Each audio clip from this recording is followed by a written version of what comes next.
Er det? Ja. Svæv. Svæv. Jeg kan se.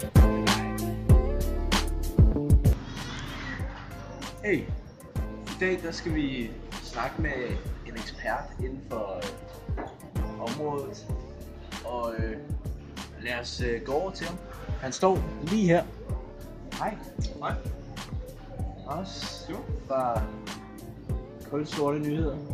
Nice. Jamen, skal jeg fortælle lidt om den her? Det her, det er ikke en kolonialvare i det, at det ikke er rigtig et produkt eller krydderi, som vi har været nødsaget til at importere fra for eksempel Afrika på et tidspunkt. Det er derimod et glimrende eksempel på, at to kulturer kan mødes. I det her tilfælde det danske og den afrikanske med den her cirkelpige. Og det her glimrende danske design, hvor man eventuelt kalder det pasta, havregryn, hvad man nu vil. Ja. Og hvis man går videre herover, så vil min ven lige snakke om nogle kaffekopper, så kom her.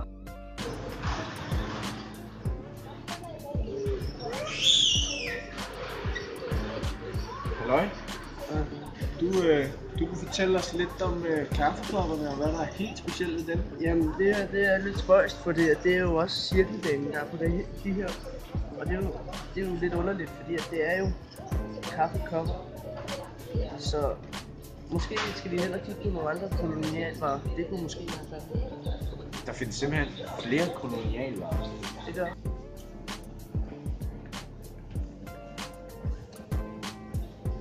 Hvad så, bro? Det er bra.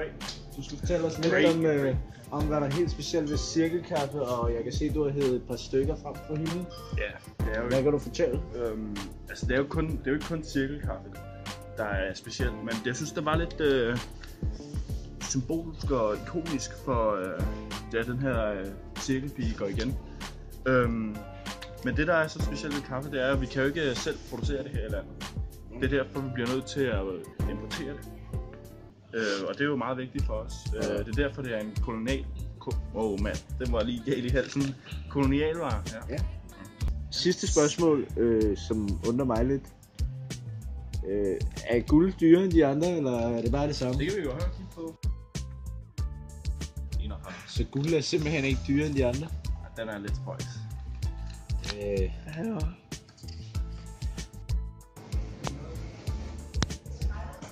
Hvad er det der?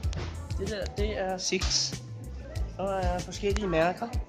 Men det er tobak, det der. Og tobak skal vi gå ind og kigge nærmere på lige om lidt. Velkommen igen, mand. Du har fået smøger. Et kulturmøde er det jo, når dansk slum og afrikansk / udlandsk tobak mødes. Okay. Og det er simpelthen grunden til, at vi her hjemme i Danmark, vi kan ryge smøger, selvom vi ikke rigtig selv kan producere tobak. Det er på grund af, at det er en kolonialvare, som vi henter fra udlandet. Nice.